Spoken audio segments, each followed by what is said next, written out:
Oh, not the right camera, people. Let me switch that around.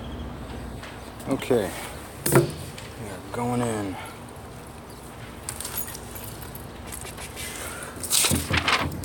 Okay, thanks again. And we can record in there, right? I believe so. Okay, thank you. Pictures of random geometric figures and asked to give their ideas of what those figures assembled together could be. Most of the adults got stumped and kind of trailed off after a few tenuous suggestions. But then they were asked to pretend as if they were 5 years old. And suddenly, the adults lit up, and they were able to shoot out idea after idea after, just impression after impression after impression. This seems to support Johnstone's assertion that it's possible to turn dull people into interesting people at a moment's notice with a single suggestion. In a dream state, images flash by, unbidden, with no apparent effort involved. When you're sharing the mushroom boat with the Shakespeare quoting Pink Rabbit under a teal sky, you may be certain that you're in a dream or some kind of trick, but you never question whether those images, where those images come from. When you read a novel, you don't experience any effort in creating. But trust me, your brain is working just as hard, if not harder, than the authors. Have you ever watched a film of your favorite novel and been disappointed by the voices, say, of the characters? Why is that? Well, your brain supplied the tonal quality of the voices that you were reading, even if the author never mentioned it.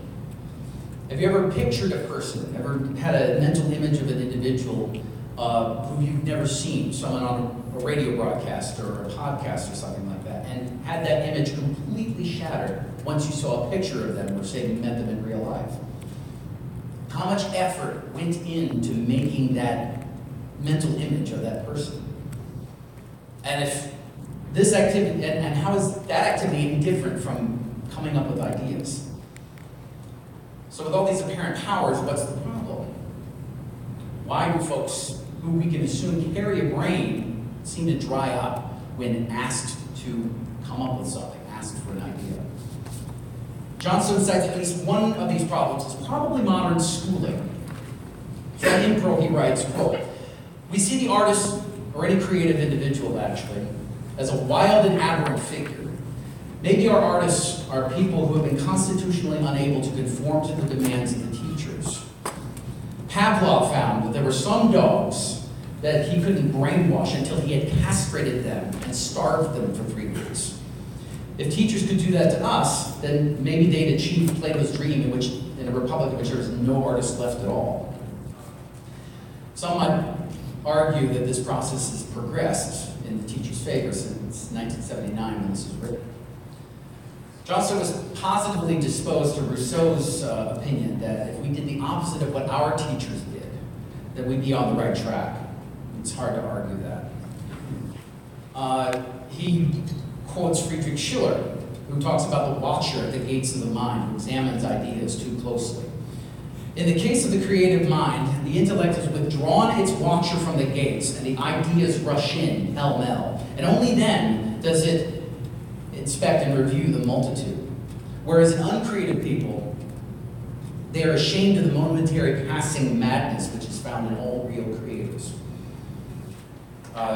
Regarded in reasons for self-censorship and rejecting ideas: obscenity, insanity, and unoriginality.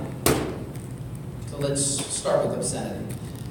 What makes something obscene is fluid. That which is obscene in terms of being shocking or what have you is relative. Some things are more or less universal: violence, abuse, theft, things of this nature. But outside of those few universals, what is considered banal, for example, today, was likely at one time completely shocking. What is now outrageous, especially to some, was at one time commonplace.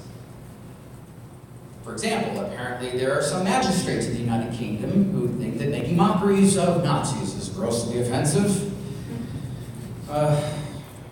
This, of course, is the land of Edward Bond in the Royal Court Theater. Check out the play Saved and the theater act in 1968. Tell me if there's a contradiction there. In the 1980s, the PMRC, if some people are old enough to remember that, they were upset by heavy metal and Satanism, the connection between the two. The church in general, and most religions, operate as if they're deathly afraid of the human imagination. The Nixon administration was freaked out by hippies and their sex and drug-fueled lifestyle. Dr. Lehman is offended by a lack of research. Even going throughout the day, you, as an individual, can find that what is obscene changes depending on the social group that you're with, the setting, the situation, the context. You might find yourself altering your language and impulses accordingly. Jokes told at the holiday office party would probably not be appropriate in the boardroom, even if you're sitting amongst the same people. So what about sanity? John Stone calls sanity a defense, a way of presenting oneself as safe. It's similar to what Jordan Peterson talks about as he talks about the personality being in negotiation. As it's understood colloquially, sanity really doesn't have anything to do with your mental processes, but how you interact with others.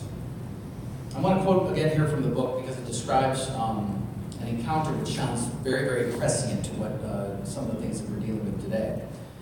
This is from Impro. Quote, I remember the psychologist David Stafford Clark criticizing Ken Campbell at a public meeting. Ken had encouraged his actors to act like lunatics because then people would find them amusing. Stafford Clark was upset at the idea that mad people should be thought funny. But that's hardly Ken's fault. Laughter is a whip that keeps us in line. It's horrible to be laughed at against your will. Either you suppress unwelcome laughter or you start controlling it. We suppress our spontaneous impulses. We censor our imagination. We learn to present ourselves as ordinary, and we just destroy our talent. But then no one laughs at us. So there's a trade-off involved. Suppress laughter by suppressing anything about yourself or emerging from yourself that might seem out of the ordinary, or what you might think could be considered insane. Take note here that there's an implication that being laughed at, even against one's will, isn't quite as dangerous as it may be perceived by some in some circumstances. Still, it's better to learn how to control such laughter, in my opinion, without, of course, placing that control on other people. We may value sanity and ordinariness for ourselves, but it's clear that we would choose to indulge that need vicariously. Think of any film you've ever watched. It's an old meme, it's an old joke, but why do people enter the dark, scary place in horror films? It's because we go to films and watch this entertainment to see the insane thing done, to see people say yes, where we would absolutely say no. So one could say that part of what this insane thing does is what makes things special, what makes us happy. But if the creators had stopped and thought about what they were creating and about how they would be perceived by other people, would they ever have created those things? Do you think Chaplin cared about what other people thought of his sanity, especially when he's filming himself eating a shoe? Do you think Tesla was concerned by what people thought of him as he locked himself away in a room full of pigeons? John Waters is extremely aware about how his work is perceived. He relishes in that. But like Waters, Chaplin, and Tesla, and many other insane individuals, we can learn to let our creativity off its chains. We can learn to manage the laughter around us. Every new idea was crazy at one time. Wearing animal skins, sailing west, cooking meat, skyscrapers, horseless carriages, flying to the moon. Lunatic thinking for fun is part of being human. It's the difference between flying about in a limitless universe and being being locked in a grubby room. Originality. Again, from John Stone here in Improv.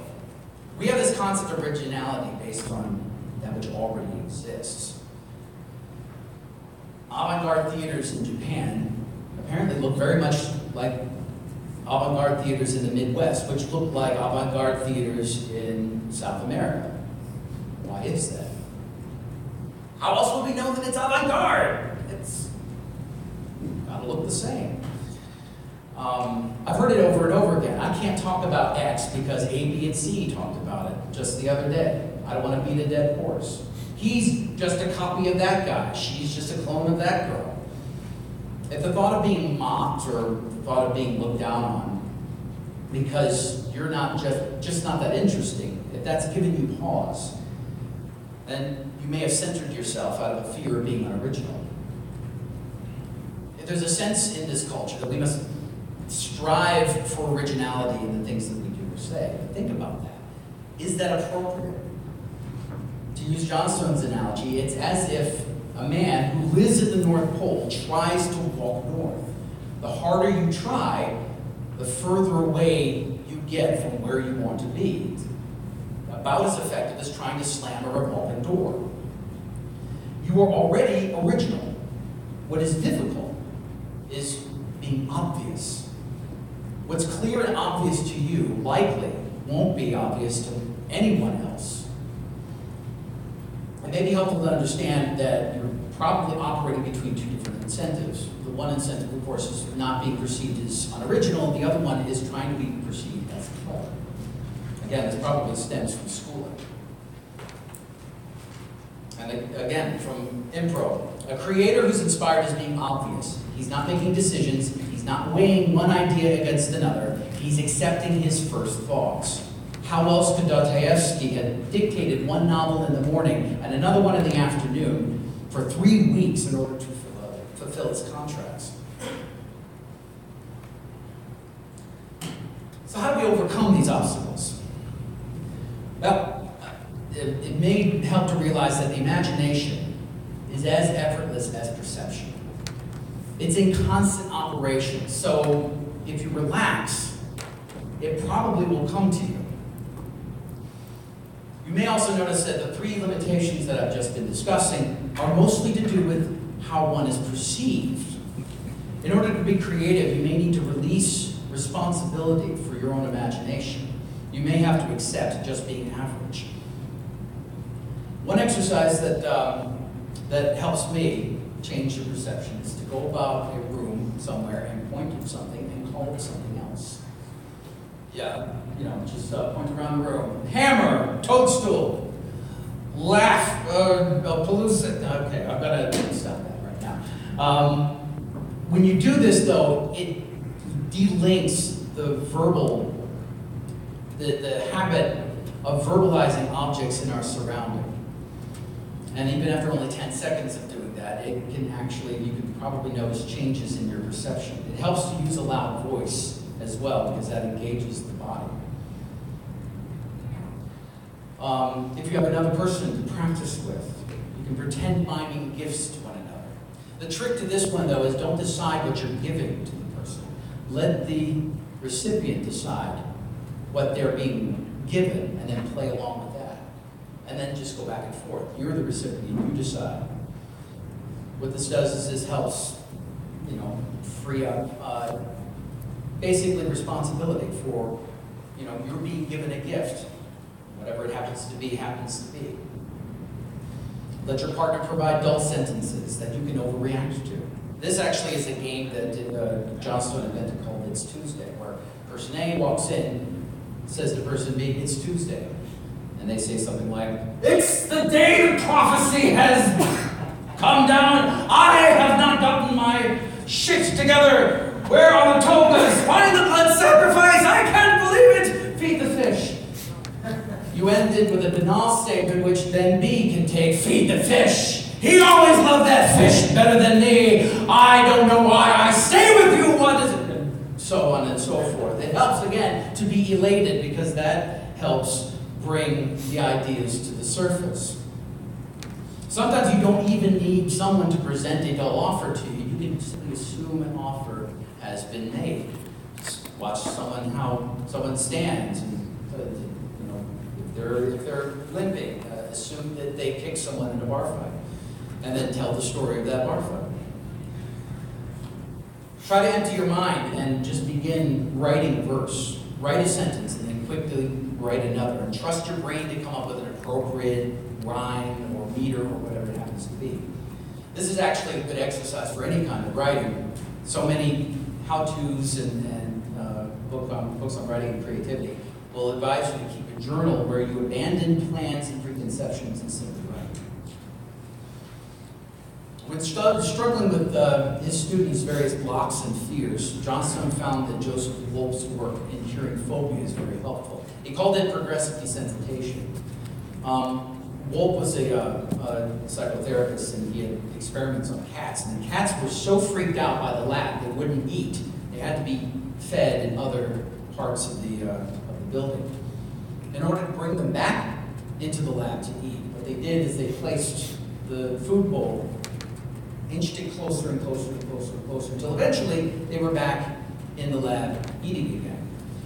It seems that the fears and the blocks that I'm discussing today respond very well to this kind of progressive desensitization.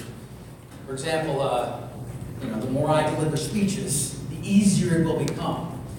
I think there are many YouTubers out there who find it very difficult at first to start out, but the more you do it, the easier it gets. Don't be surprised if you're drawn into leaping before looking territory. You will likely make mistakes, and one can only hope you will, because that's how humans learn. Be persistent and don't beat yourself up.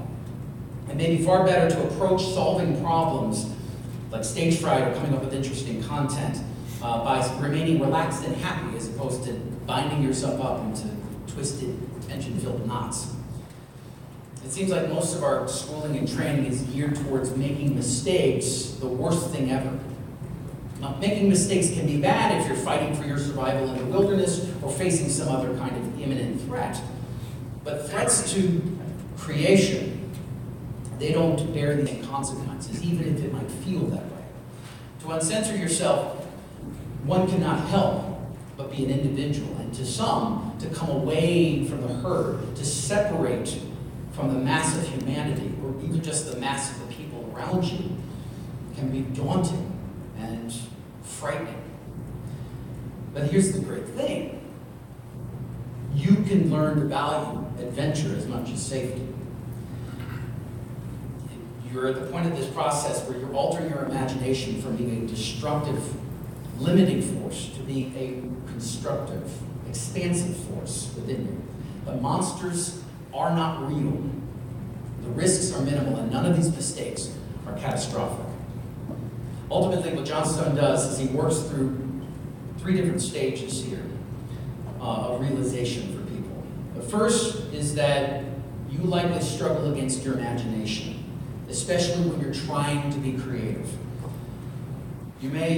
Number 2, you may for a time have to abandon taking responsibility for what your imagination does to allow it to be released.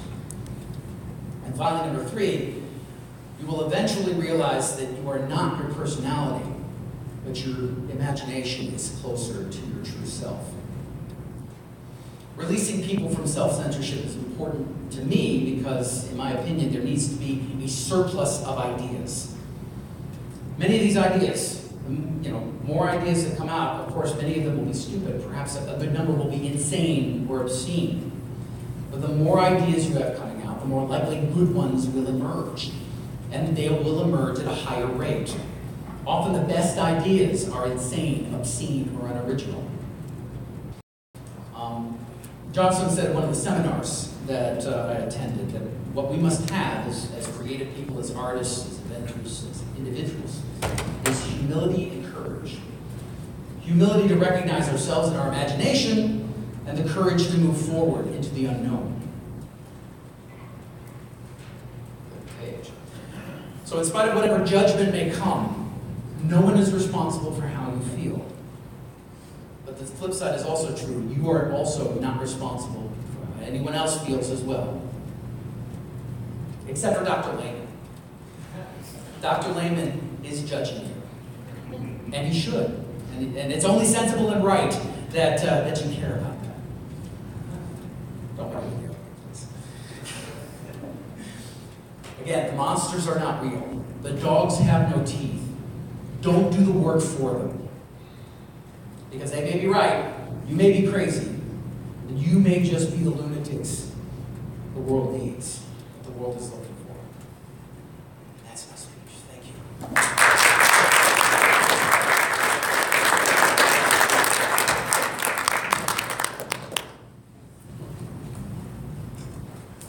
Thank you so much. Perfect. And thank you everyone for being a wonderful audience.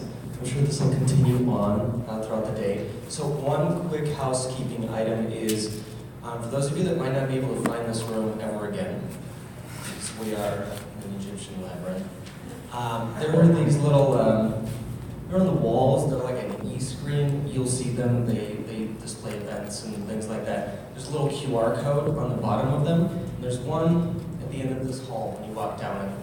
So if you scan it with your phone, it'll lead you to that same exact spot, which is perfect. That's the only way you'll find this place. So keep that in mind. So up next, we have an amazing YouTube celebrity who's here. She is a conservative commentator and very soft-spoken. A great juxtaposition to some of the other conservative YouTubers out there. She has been on Rebel Media, Rubin Report, Prager, Louder with Crowder, you name it, she's been everywhere.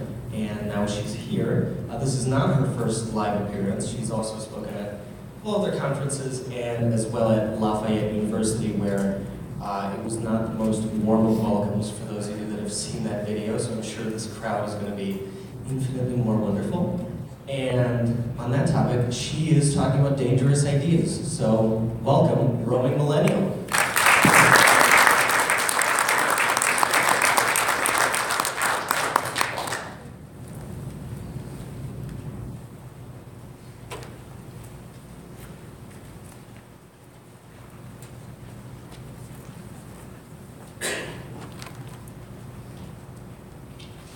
So thank you so much, Dimitri, for that warm welcome. And by the way, guys, I'm not a morning person, so I apologize if I'm not as animated as the previous speaker, but I'm going to do my best. And I love Q&As, by the way, so we're going to do one after the speech is done. So at any time I'm talking, you guys take issue with something I've said, you want to call me out on something, don't worry, you'll get your chance, just remember it, and then I'll call on you after. And as was mentioned, my last speaking event was not the warmest reception, so I just really appreciate how calm everyone is, and I think it's going to be a great event. And thanks so much for coming, and to the event organizers and the donors. I know that this event, it's encountered a lot of issues along the way. It's been a challenge to get here to the point where this is actually happening. So just wanted to say thank you to you guys for sticking by this event, having faith that this is an important issue that needs to be spoken about. And I really appreciate all the hard work that I know has gone into this, and that I can guarantee at times felt like it was a thankless task, but thank you so much for being willing to do it.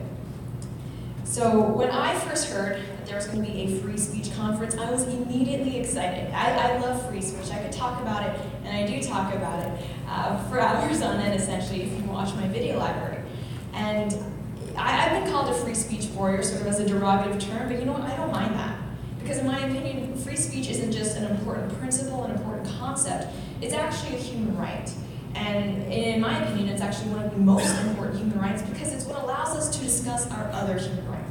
Without freedom of speech, we can't discuss things like the right to life and the right to property. Without freedom of speech, we can't discuss things like the best way to govern. So it's really the gatekeeper of everything else we see happening in our government. And that's why I value it so much, and that's why I spend so much time on my channel and my videos talking about it. With that being said, I was shocked to find out that when this conference was announced, there were people who didn't feel as strongly about it. Because again, like, to me, this idea of that's amazing, so can't wait immediately down. But there are a lot of naysayers out there, regardless of anything that was happening in terms of organization and administration, there were people out there who just didn't like the idea of a free speech event.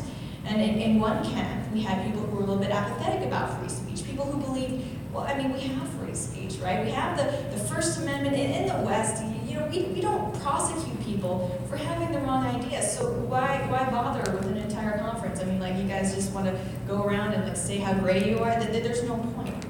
And on the other side, there are people who were a little bit more vocal about their disagreement and disapproval of the event. You had people who kind of said, now, you know what, this is not about free speech. You guys just want a platform to encourage hate speech and to spout your vitriolic ideology, your misogyny, your racism, your bigotry. Of course, we're talking about Dr. Summers. She's not here, so I can make that joke. No one tell her. But seriously, there are a lot of people who kind of took that approach to that, who believe that because we're standing up for free speech at this event, it's because we have nefarious purposes. And that's often the case when you talk about free speech. People always assume that you have something bad to say, and that's why you care about this issue. So that was surprising to me, because maybe it's because I don't vary my YouTube videos that I watch enough, my news sources, but I usually assume that most people stand up for free speech and think that it's still an important thing worth fighting for. And I think if we look at this room and Western society in general, I think it's a pretty safe bet to say that we would probably believe that Western society in current year 2018 is the most free and open that it's ever been, right? And we're lucky for that, and that's actually verifiably true in a number of metrics. People can vote and own property, hold elective office, regardless of race, religion, gender, or orientation. Something that I think is important and definitely has not been true historically.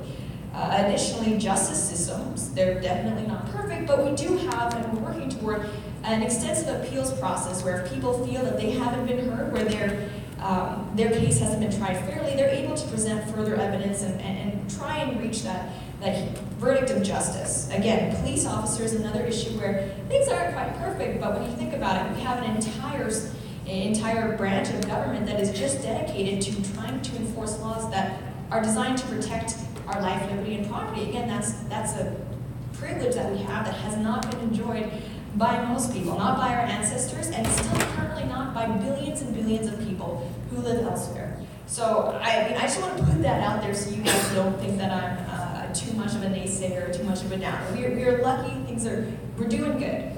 However, with that being said, things are not all well when it comes to free speech in the West. And what's interesting about free speech is that if you look at other rights, things like voting rights, things like property rights, we've continually seen a progression toward more openness, more access, and more equality, which is great. But if we look at the past decade or so when it comes to freedom of speech, we're actually seeing the opposite of that. We're seeing a rollback of protections of freedom of speech. And if you're anything like me, you kind of have to ask yourself, why is that? Why is that in our society when we care so much about like freedom and liberty and we're trying to be progressive, why is it that when it comes to freedom of speech, we've been rolling things back? Like, that seems so weird. We have more human rights groups, more human rights advocacy than ever before, but at the same time, freedom of speech, when you look at things in the news, it seems like it's going backwards. And I've thought about that, and I think the reason is that when it comes to freedom of speech, there are people who can live in the most oppressive societies and go their entire lives without expressing themselves freely and openly without having any issues. And that's because freedom of speech restrictions, they almost by design inherently only affect and apply to fringe opinions, right? It's not the average, toe-the-line, centrist opinion that ever needs to worry about freedom of speech, and frankly, that's where most people in all societies stand.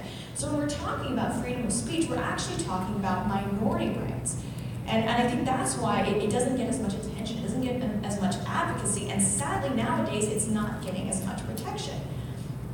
Because it's only the people with the unpopular opinions, the dangerous opinions, that ever have to fear reprisal. And frankly, A, there's not as many of them, and B, it's not that popular, as I've certainly found out, to stick up for their rights to say what they want to say.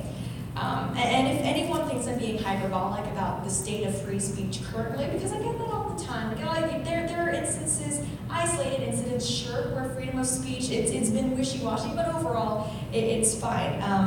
No, it's not, sadly. In Germany, people's homes have been raided for Facebook posts. This has actually happened in Canada. You can now face legal consequences for using the wrong pronoun for someone. These are things that are happening currently, and I'm Canadian, by the way, so that one concerns me especially. And in the UK, Count Dankula, who actually will be presenting a video, I think, tomorrow, was prosecuted for a comedy sketch involving a pug. And I feel like if your country is prosecuting people for pug-centric videos, you should know that something's wrong. If you made some mistake somewhere, you probably need to dial things back and examine your understanding.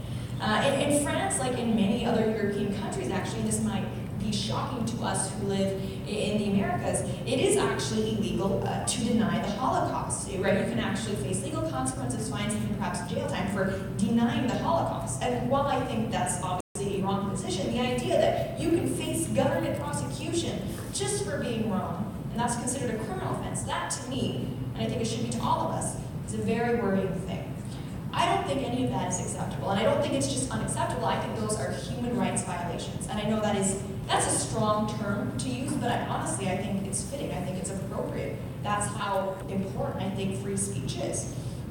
And to anyone who might say, and I think we're probably on the same page here, but there are people out there who would say, no, like that's important. We have to control those kinds of hate speech, take in and rain down on people who would try to promote views like that the Holocaust isn't real, that pugs might be Nazi sympathizers. That's important work that we need to do. So in this speech, what I'd like to do is talk about why even dangerous ideas, even hate speech, yes, they are free speech, and it's so important that we consider them that. And now anytime I bring up free speech, like I mentioned before, you're going to get some opposition to the idea that it's not widely accepted.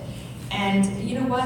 If you look at the numbers, it seems like things are going down the right path. According to one Pew survey, when presented with a statement, it is very important that people can say what they want without state or government censorship in our country, 71% of Americans, 65% of Europeans, and 61% of Canadians agree.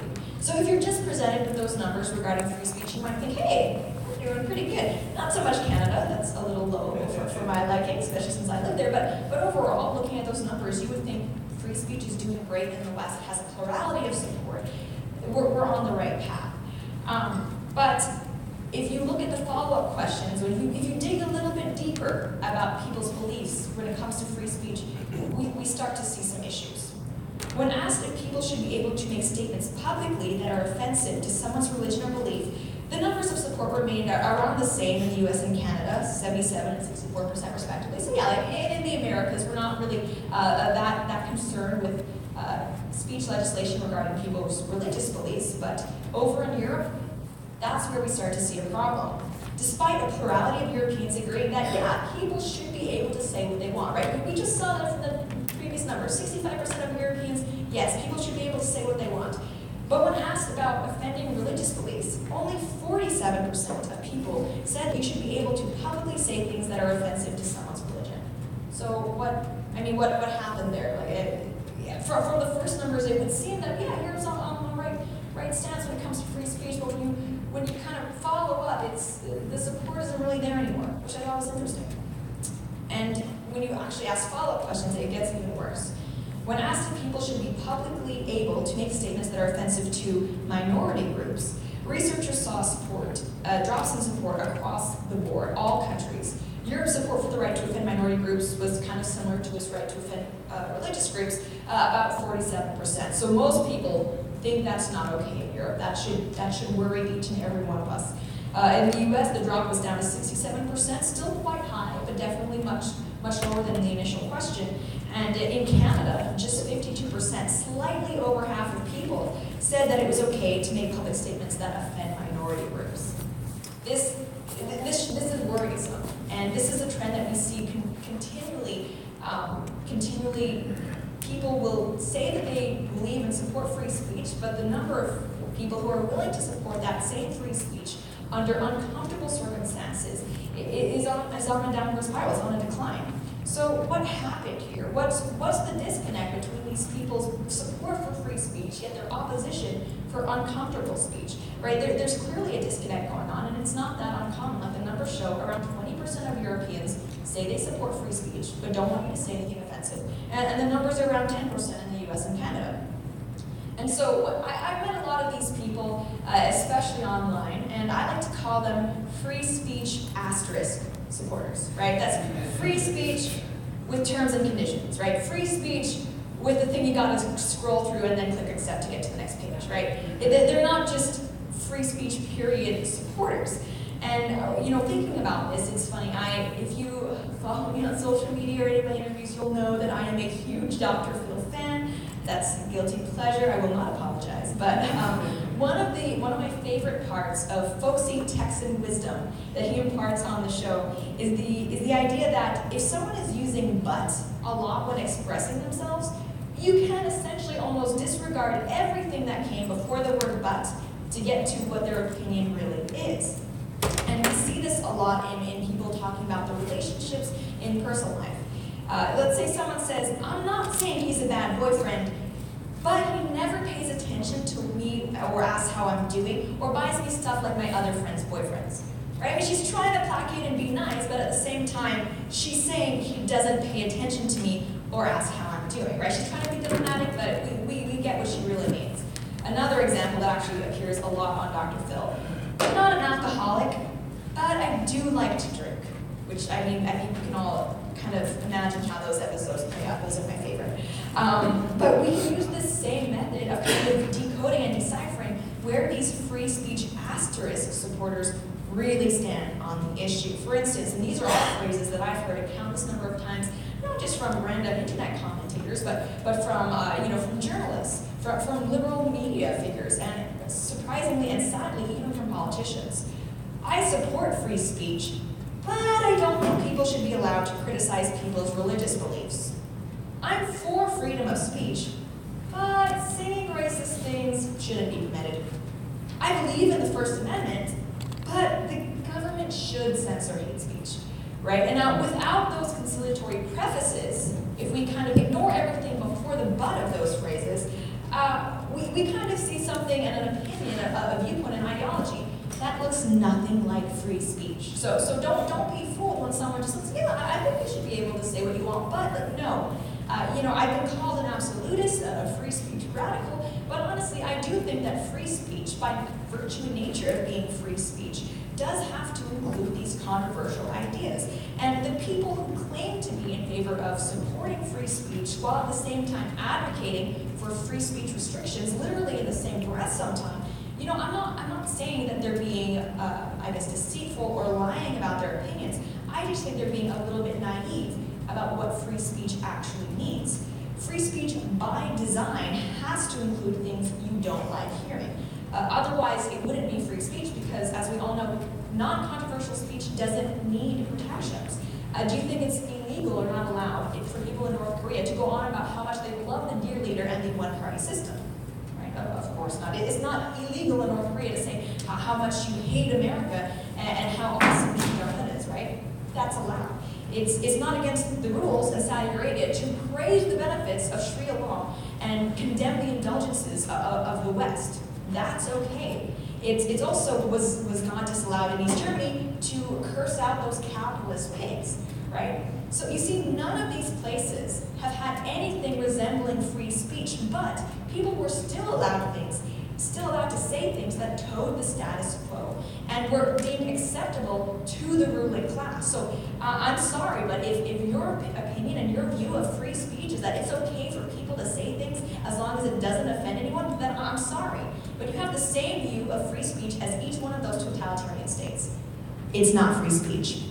And I think why some people might enjoy bearing the cause of free speech superficially while at the same time having issues with its core tenets is that we like the idea nowadays of being seen as being pro-liberty, pro-freedom. It's all about being progressive and open, right? It sounds amazing. Free speech, yes, let's marketplace of ideas, it's great. However, the reality of freedom of speech and what I think a lot of people are faced with that causes them to become a little bit opposed to it is when you hear something you don't like, right? Because then free speech isn't just fun and open, then it's painful, then it's scary, and then frankly, it's hard work, right? Because if we want free speech to say what we want, it kind of, unfortunately for some people, includes people we don't like saying what they want, right? And that's what's so scary to some people. It means means that if we want our views to flourish under free speech, we actually have to defend, we have to debate, we have to research, we have to stand up for what we believe in. It's not enough to just say, it's okay, we'll just censor other opinions. If we want to be free speech advocates, that means we actually have to engage with those bad ideas. That means we're actually going to be held accountable for the views that are allowed to prosper in our society. And that's a lot of responsibility, and frankly, it is intimidating. And if you're someone who maybe isn't as sure of your convictions, if you're someone who's not as confident in your ability to dismantle other people's arguments or be able to describe and succinctly express why you believe what you believe, it sounds like a bad thing, right? Like, what? I have to actually defend my position? No, I don't like that. It's a lot easier for people like that to just say, no, let's shut down debate.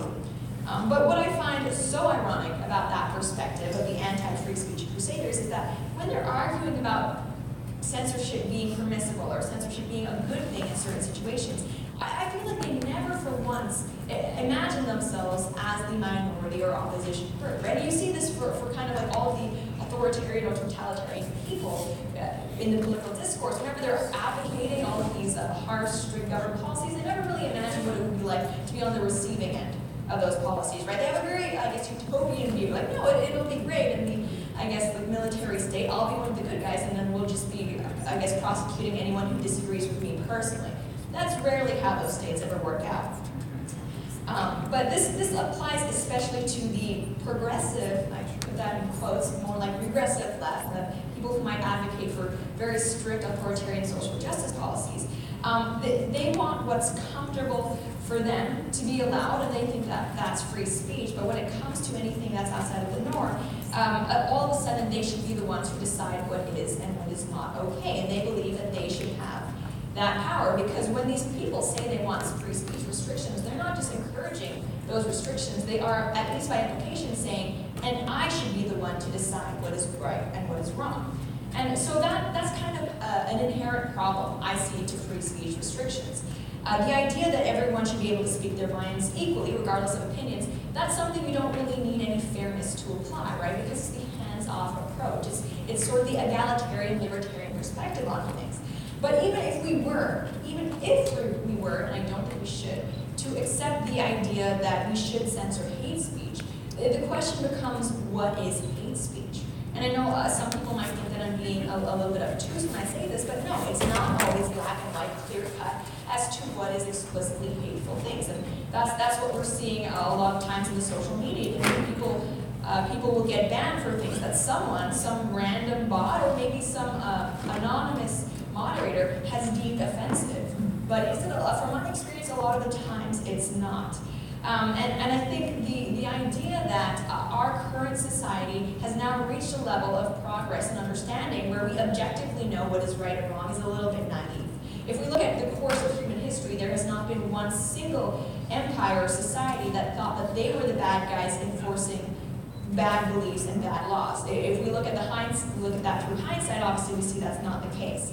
If someone thinks it's a good idea to ban harmful opinions, bring this up. 60 to 50 years ago, the idea of race mixing, interracial marriages, miscegenation, as it was called, was deemed a harmful opinion. Okay, that was the standard that they were working at back then.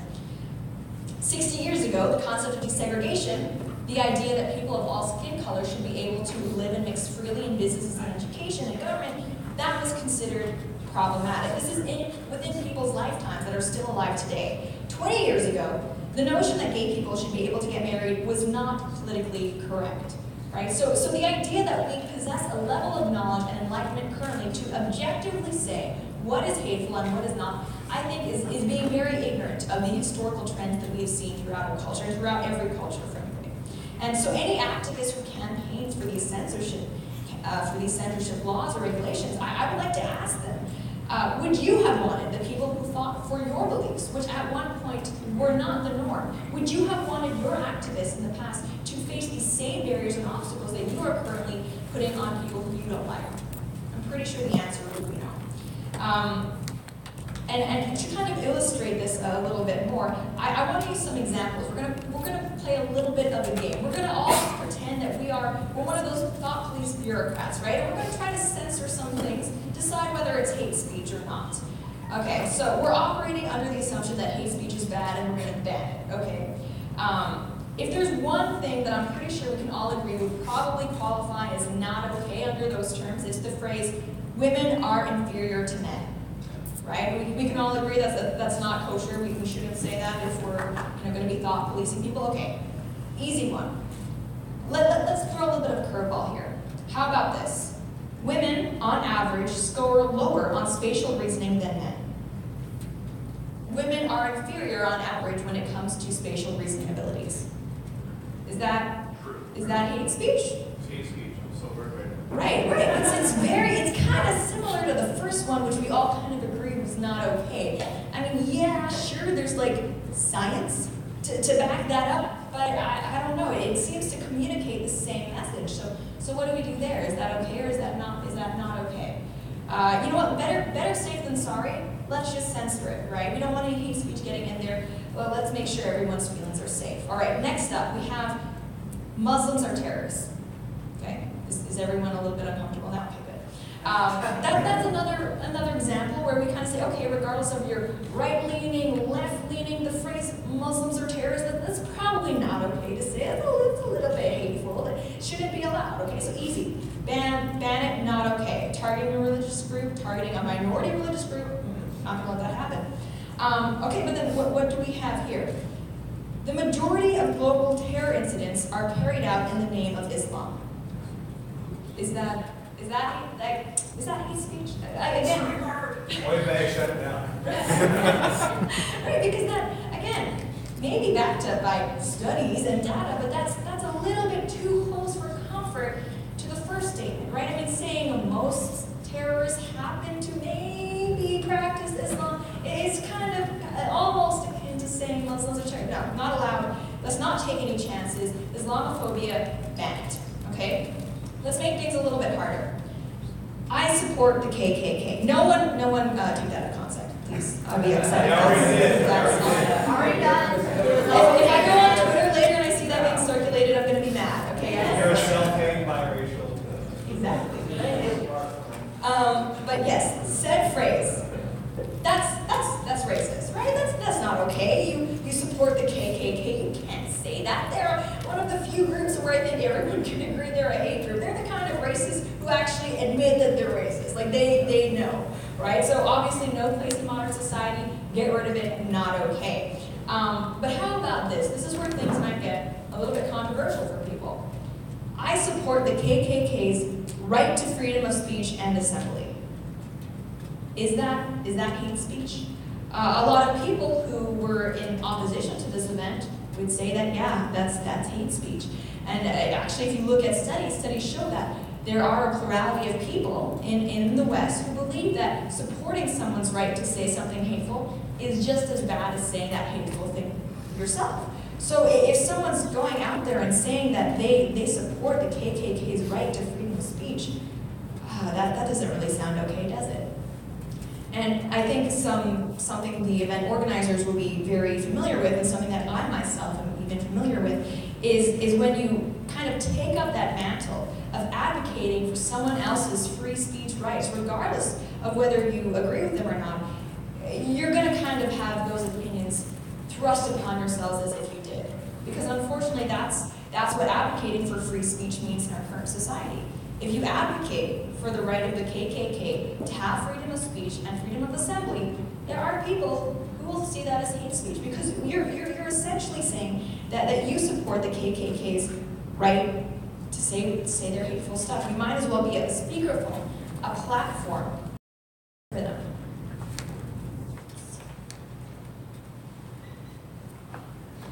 And I think when it comes to the idea that it's okay, we can just censor what we don't like.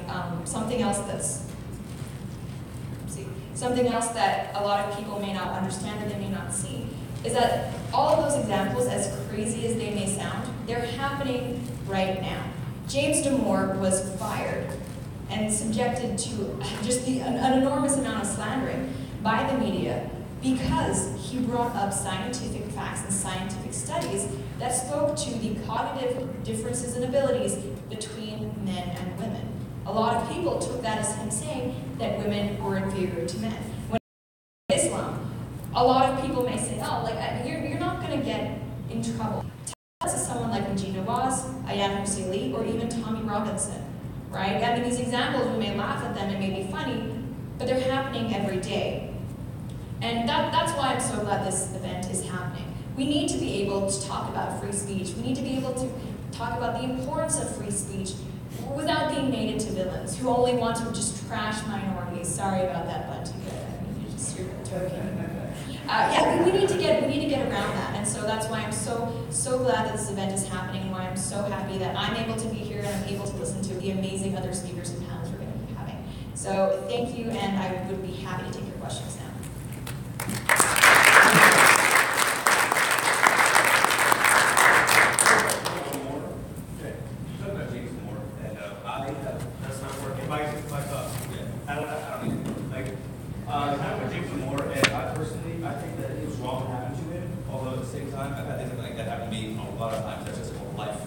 My issue with him that he did not go back on the horse to get another job. He's not working. What's your opinion on that? I mean, how he's kind of just turned to more activism now and hasn't. Well, you mean activists that still work. Like, I do that stuff. I thought my own Right. activism. Why is it that everyone, I'm not him in this case, but not just him, a lot of people, specifically people who say the West is falling, we should be more like the olden days and the Renaissance men, they all say that stuff, but then they don't work. Mm-hmm. So, I mean, I'm not saying, like, at the very least, in my opinion, people like James Damore and others who ask for donations and whatnot would have more standing if they would take that donation and give it to a cause, not pay the rent.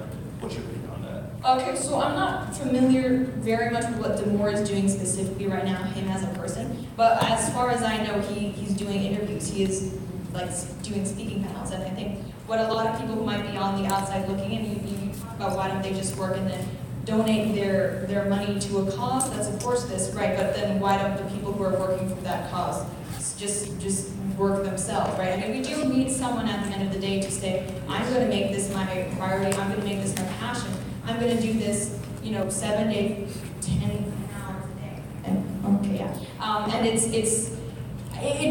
takes all of your effort, and I think we're also underestimating how easy it might be for someone in Silicon Valley, someone who works in technology like James Damore, to get another job. Because yeah, we can hold up companies like Gab and Sorry, not that's exactly my point. Like, on him specifically, he works in an industry that's in a negative point where you work remotely in your free time. You get paid to do his entire job. right, but if this is something he's passionate about now, this is something he cares about now because of the enormous impact he's had on his life.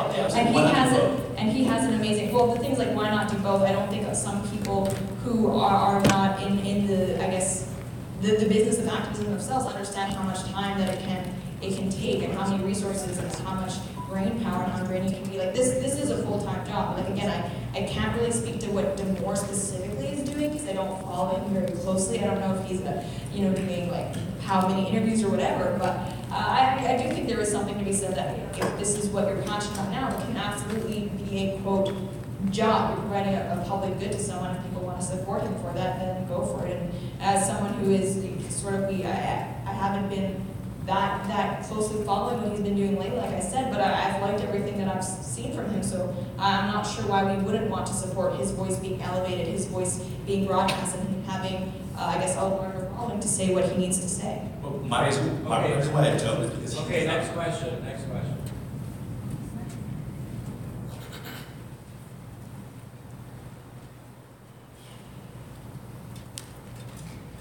So what are your thoughts on the shift in political YouTube away from topical videos, which still very much exist, but what are your thoughts on the shift away from topical videos to more interview-based things or live stream-based things? Like a lot of the big heavyweights like Sargon have been putting way more emphasis on live streams.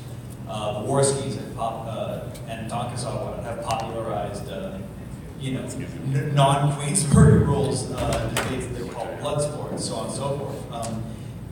And a lot more ideas are beginning to get out there as people are taking an interest in this new format. Does this give you hope Well, I mean, regarding like Tonkasan, Worski, frankly, I'm not very familiar with what's happening on that corner of the internet. But yeah, I think we do see that a lot of people, they're interested in things like interviews and things like live streams and debates. And I think that's great, and I love doing interviews. But the thing with why I think straight up commentary and topical videos will always have a place is that I like to think of what I do as not necessarily, like, I'm not a journalist, I'm not a news broadcaster. If I'm your source of news, you need to rethink things, because that's not a good idea. But yeah, I mean, it's what we do on YouTube is infotainment, right? We're there to kind of talk about important issues, but we're also there to entertain you guys, maybe chuckle at a good pun every now and then if we're lucky. But yeah, that's what we do as commentators. And I think a lot of people might enjoy things that are more high tension, high conflict, internet blood sports, and that's great. That should be there for them. But I think there is something to be said about something more like almost their video argumentative essays. And I still think that there's a place for that. But what I'm glad to have with YouTube is that we actually have a platform where it's not a zero-sum game, right? People doing more of thing A doesn't detract from people doing thing B.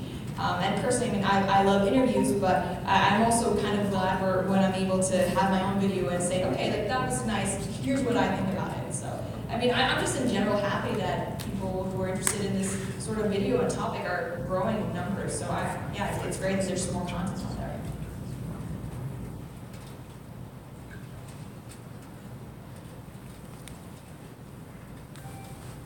Hi, Romy. Hey, Robert. Good to meet you.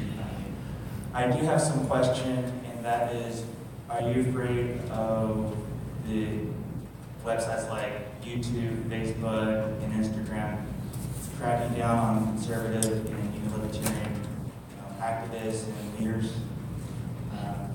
Yeah, well, I think anyone who has ever posted a video on YouTube about Islam, feminism, race relations, I don't know, anything to do with Richard Spencer, the alt-right, we kind of know that you can't just say anything. And it's not even about don't break terms of service, because I've never broken terms of service once in my whole time on YouTube.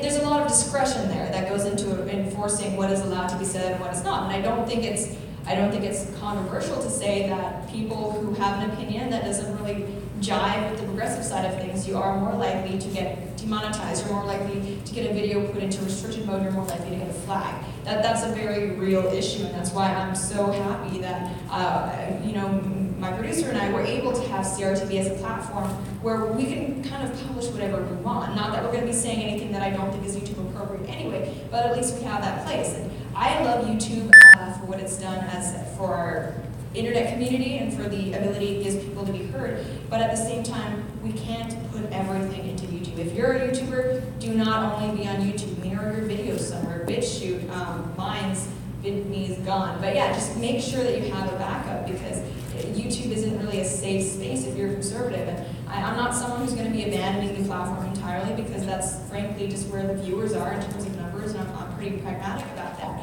But I think we should continue to speak up when we see issues of something being enforced unfairly, because I'm hoping that if enough people kind of make a big fuss about it, they might reconsider how they're enforcing their policies. Because as much as I rag on their business side of things, I actually do love YouTube as a concept and what so many of us have been able to create there. So I don't want to rag on it too much, but they just, yeah, they don't like me. One last question before I move on. What can we do to minimize the likelihood of censorship for all of these major social media platforms? Thank you. Well, one thing I think is really important about censorship when it comes to social media platforms is that, yes, we have to realize that as much as we may not like it, these are private companies, right? We've talked about free speech, but they should not be compelled, no matter how much I disagree with them, to do anything because they are private companies. However, that is not to say that we, as their users, as their customers, should not hold them accountable for enforcing things equally among their users, right? And so I think social media, it's all about popularity, it's all about public image. If there's an outcry enough when we see things and call things out, people being banned from Twitter, people being shadow banned, things like that, I think eventually we may see change. And with that being said, I think we also need to be willing to use alternatives if we just get fed up about it. I mean, with Facebook, I haven't had a Facebook account in who knows how long, and it's frankly because I don't trust the Zuck. But yeah, we need to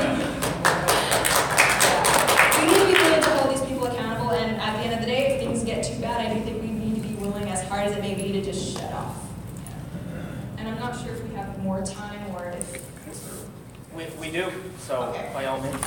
Real quick, what do you think of Justin Trudeau? Not a fan. I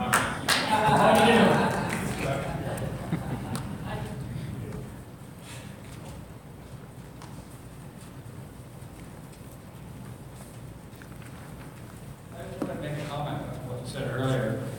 But these private companies are monopolies.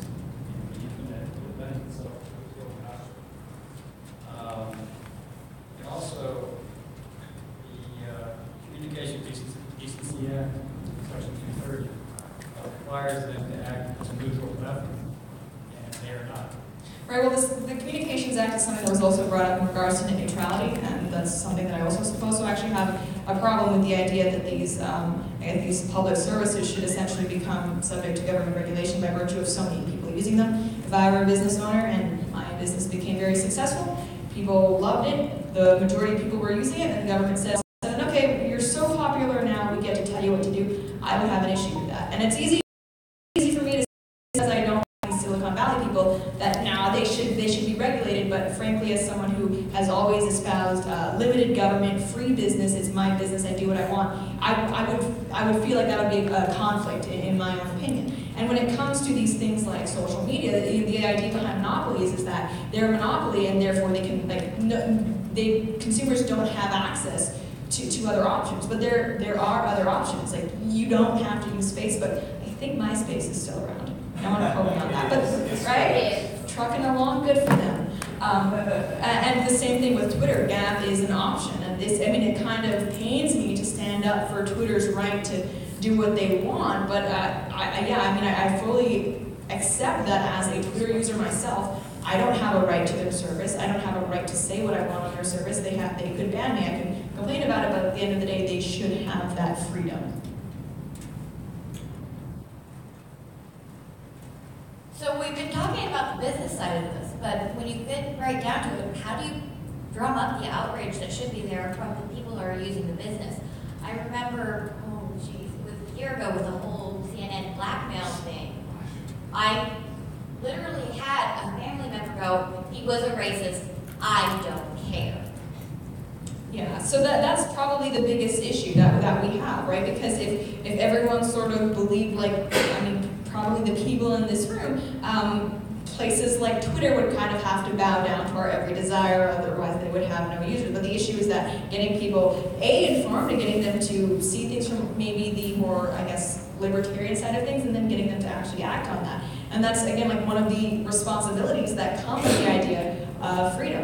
These businesses, and we are all free to start our own businesses, to do whatever we want. We can start our own media company and stuff like that, but we also have to deal with the fact that there are going to be other people out there doing things we don't like, and that's why that's why YouTubers who talk about these issues, Sargon of Akkad is one of my favorites.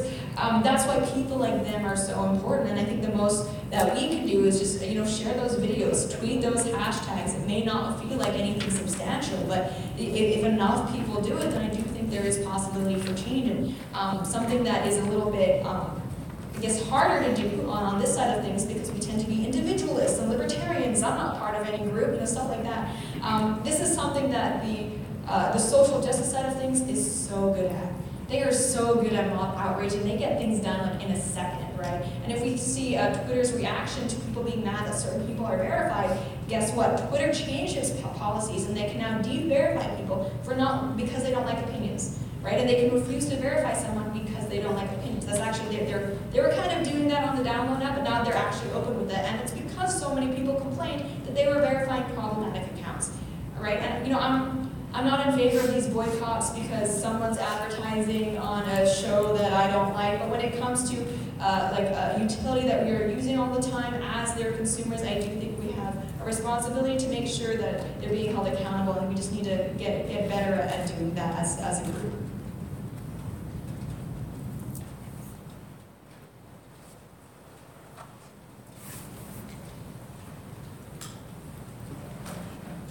I went abroad to China last year, and it was the first time I'd been abroad that I actually really took notice of the approach that a collectivist society had towards free speech as opposed to an individualist one.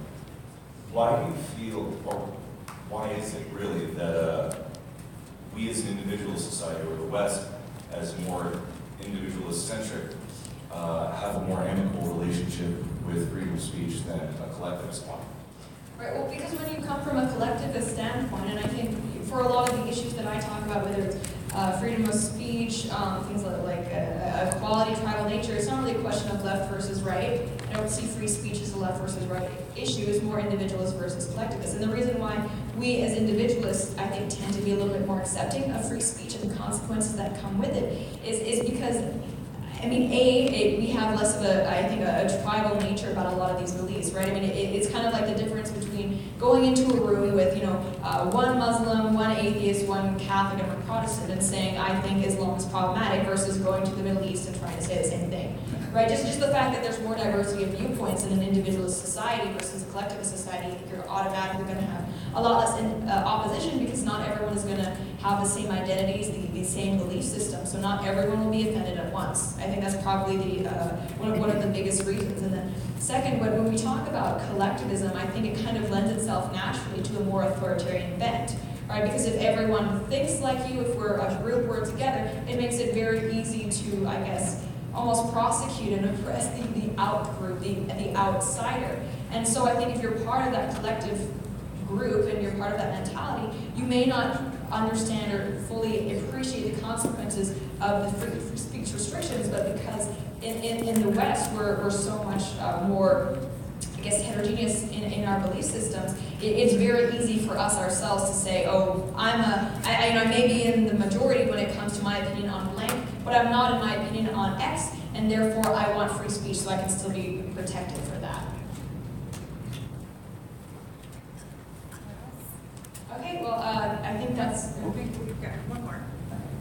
This will be the last one. So, I agree with everything about private companies having a right to delete what they want, but you said something early on that kind of triggered me, saying that when it comes to property, we're moving towards fairness. What did you mean? Are we in good shape when it comes to property? Just like black people can own property is what I meant. Okay, I agree with that. Yeah.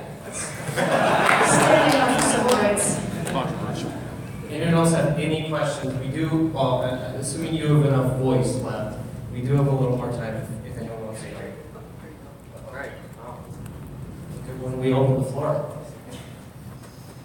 So, given the highly institutionalized, in places like Sweden and the UK, where it's not simply just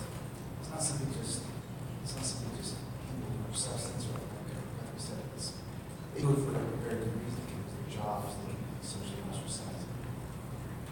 There are people who talk and speak against it, but obviously they're angry for one and Sweden. Let's assume that we can break through that. Let's assume that people in those countries and elsewhere can break through that. What would you say to those people who are realizing, like you said, not everybody gets out there at once. What would you say? What would you give your advice to them?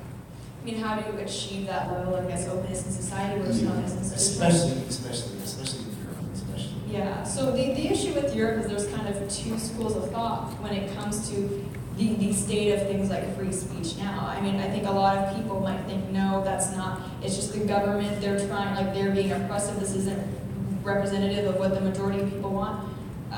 Yeah, it is. Polls show that the majority of European people are okay with this kind of thing. Like when it's strictly in regards to free speech, it's going to differ on every issue, like immigration. In that case, I don't think the government is acting with representation. But in regards to free speech, the truth is most Europeans do support censorship. They do support, and that's a really hard issue. If you're in a position where you're in Sweden and you don't, or Germany or France, and you don't like the way things are, let's face it, you can't just kind of lobby for this certain politician who supports free speech, because guess what, no one's going to vote for them because they actually just simply do disagree with you. They don't want that for their society. They've chosen democratically to restrict their own rights, which just blows my mind, but that, it's their country, that's what they've chosen to do. So people in that situation, first they need to begin, before we can even start about changing legislation, we need to make people understand why free speech is important, because otherwise they're never going to care about protecting it. So I mean, it may be taboo in Sweden to to say things about why immigrant groups are have a higher propensity to, I don't know, do things like commit sexual assault, and that will get you in jail. And I don't expect the average Swede to be like, no, I'm going to put my job at risk, I'm going to put my family's income at risk. I'm going to say, I don't expect people to do that, but what I would expect from them is to start the conversation and be like, hey, so did you guys know that the government could put you in jail for saying the wrong things? Let's talk about that. So we need to start the conversation there, and I know that sounds like it's a really far, long road down to the point where we can actually have something like in Europe, like the First Amendment, but frankly, it's because, yeah, Europe is that different. They don't want that. The work needs to start somewhere. It needs to start at a pretty basic level.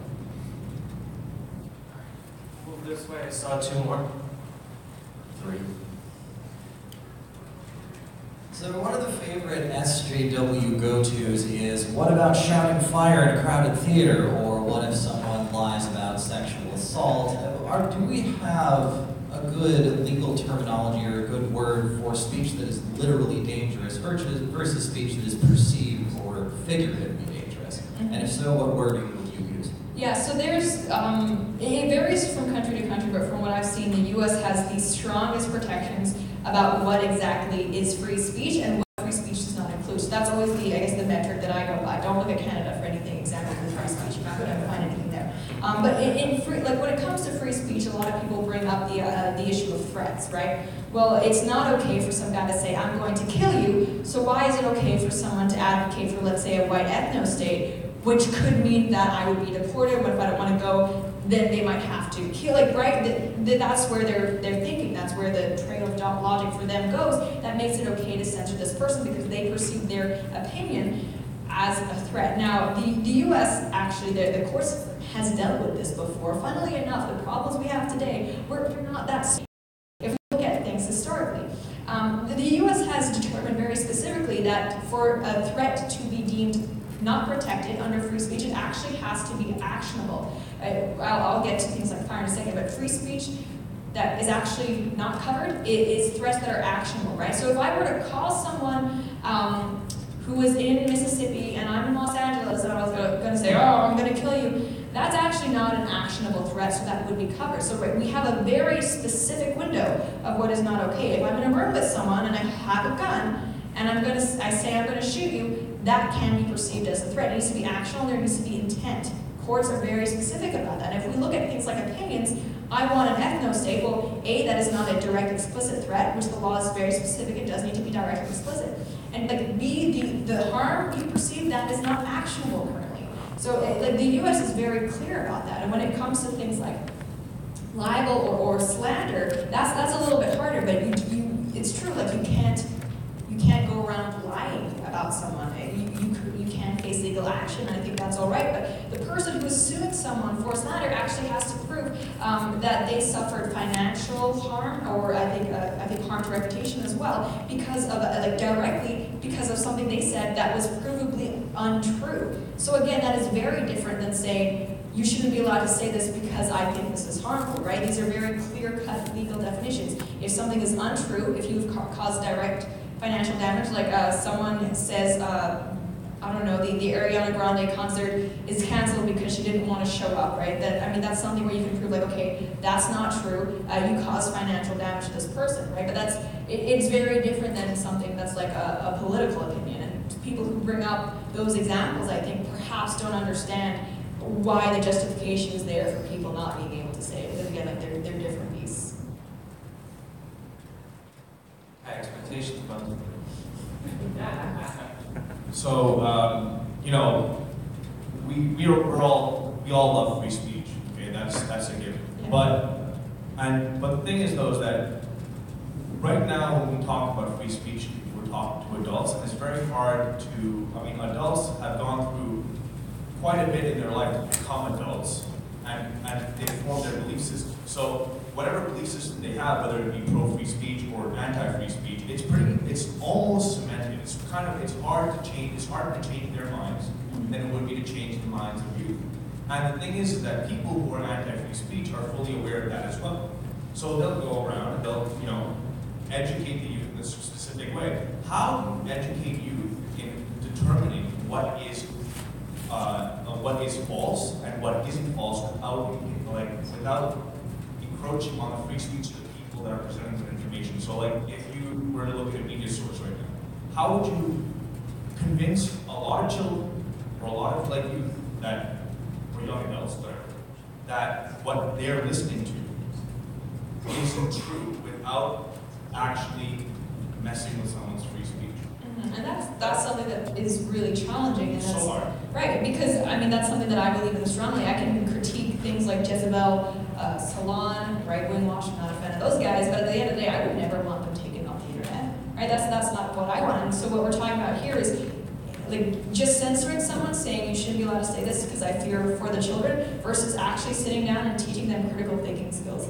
Obviously, one is a lot harder than the other. That's why we tend to do the just like blinders version, because it's easier. But it's not sustainable. And the thing is, if we were to teach critical thinking skills, things like, okay, what are primary versus secondary sources, right? Can we read past the headline? Can I actually watch the video where so-and-so said this allegedly racist thing? Those are all things that I think students aren't, it seems like they're not being taught as much, which is funny because I learned those in my research classes, right? I think that's actually a huge important thing, like not just teaching students what to think, which I think a lot of schools are doing now is not so much education as it is indoctrination, but rather how to think, how to inquire, and things like that. And I think if we actually had an atmosphere in our education system where inquisition and where, I guess, openness, the actual pursuit for knowledge was free and encouraged, we would have less of this, I guess, echo chamber and indoctrination machine. I think it's all about like sitting kids down and being honest with them, like, yes, some stuff out there is not true. I personally will not tell you what is and what is not true, but I will give you tools that will help you decipher for yourself. You know, like I said, like let's look at the publication that's publishing it. What's their history of bias? Let's look at the person who's writing it. Like, does it seem like they're presenting more facts or more opinions in this? Like, let's see what they're reporting on. Do they actually link the source, or are they just kind of summarizing it? Can we trust their summary? I think those are all questions that kids need to be asking themselves, young adults, students, whatever. And I think they're not, and I mean, I'm not going to blame them too much. I think it's because they haven't been encouraged to do so. So, with the advent of social media, with the integration of internet within our daily lives, right? Would you say that people today have forgotten to actually earn their knowledge as opposed to just receiving their knowledge? Right now, like if I want, I can just Google whatever thing I want, and I'll get the instant results as to what it is. And that was something that was never available. In order for me to do that before, I had to go and get books, I had to go to the library, I had to talk to people about it, I had to go to my teachers or something like that. That doesn't need to happen. So is it, what do you think that one of those things, one of the ways in encouraging people to develop that form of critical thinking would be to actually like encourage them to disconnect from the internet and start going through traditional means of acquiring information? That's something that I've actually experienced myself. I know for one interview, I think it was something to do with the alt-right, I wanted to look up something about Nietzsche. And he's someone who I haven't even read in about 6 years since I was in university, and I've never been a fan of his. So I wanted his take on, I guess, what was it? Postmodernism, or something that I didn't know offhand. So I just Googled Nietzsche postmodernism, and I got like a summary of what he thought. I was like, okay, I'm good. And then I realized after, like, hang on, I don't actually know why he thinks this. I don't know what his arguments for this is. I kind of just had the summary, like, okay, he thinks that, good enough. That's a super dangerous thing, and I have to stop doing that because it's not good. And I think a lot of kids, that's what they might do. Like, a lot of people, they might like, oh yeah, Che Guevara is great. Like, okay, why? What did he do? What country was he from? Like, are you just, this is just a gun on a t-shirt? Right, looks amazing, good looking guy, sick beard. That's unfortunately a lot easier than actually sitting down and reading stuff. So I think what the issue there, and it's hard because again, internet is so easy. I Google things all the time where I just want to quick, like, tell me now, because I don't feel like reading the same thing myself. And I think it's sort of due to laziness, frankly, on our part, especially. It's very common among young people. We want instant gratification. I'm guilty of that. I don't want to have to read long philosophy books to be able to talk about this stuff, which is worrying. But I think we just need to kind of drive home to students the importance of debate. And I think if a lot of these students who go around wearing these Che Guevara shirts, who go around wearing these, communist symbols, if they were exposed to more viewpoints and were challenged a little bit more about why they thought the way they thought, and their own ignorance was kind of exposed to themselves, I think they would be in the future a little bit more willing to read up on the stuff before just spouting it blindly. So I think it's all about encouraging debate, because a lot of people might think, yeah, I know totally enough about this thing, and it's because they've never been questioned on it. Okay, if we don't have any more questions. I have a question for the previous speaker. Previous speaker? Now, you have to, I need to catch up in the lobby then. Okay, so thank you first guys. of all, let's give a huge round of applause.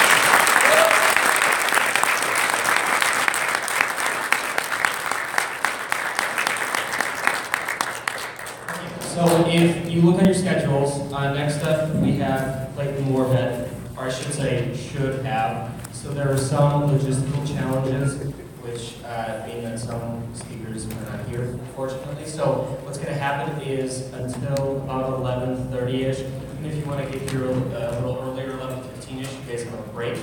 And by all means, we have water in the back. Or if you want something harder, I guess, you can head to the lobby. That's the nearest place to enter caffeine fix / couple of shots of vodka. So we'll see you back there soon. Good.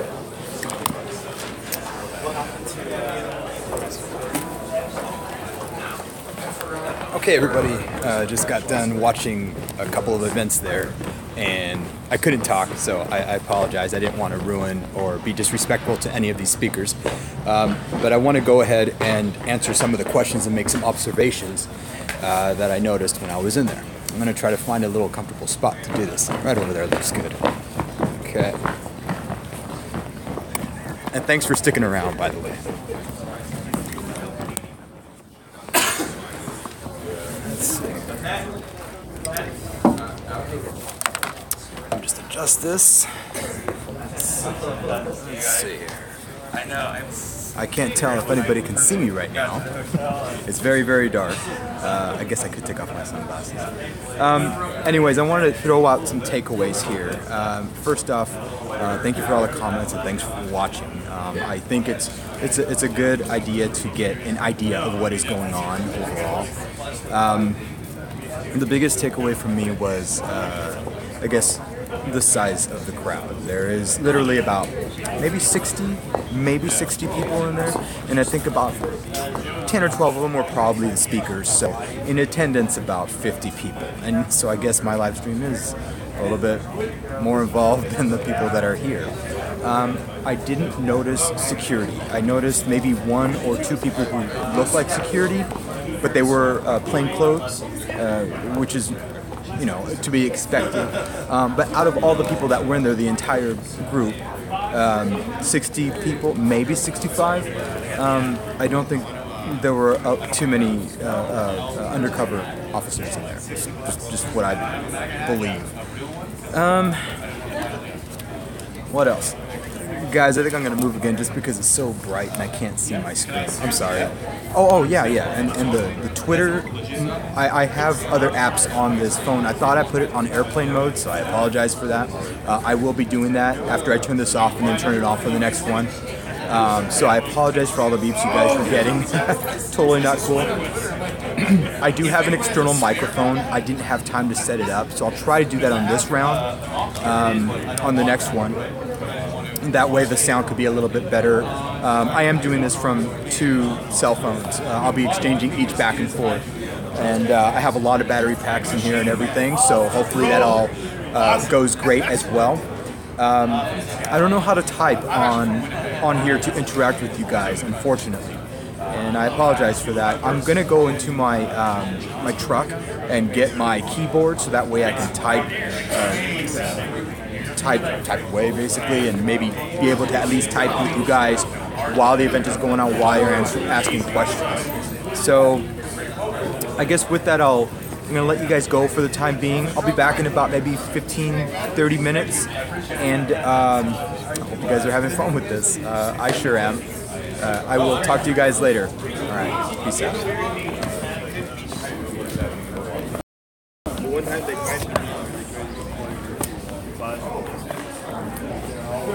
Sorry, I can't even see the screen. Okay.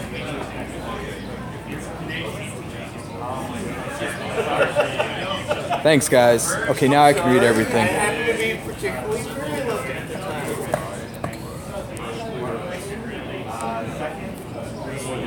Peace.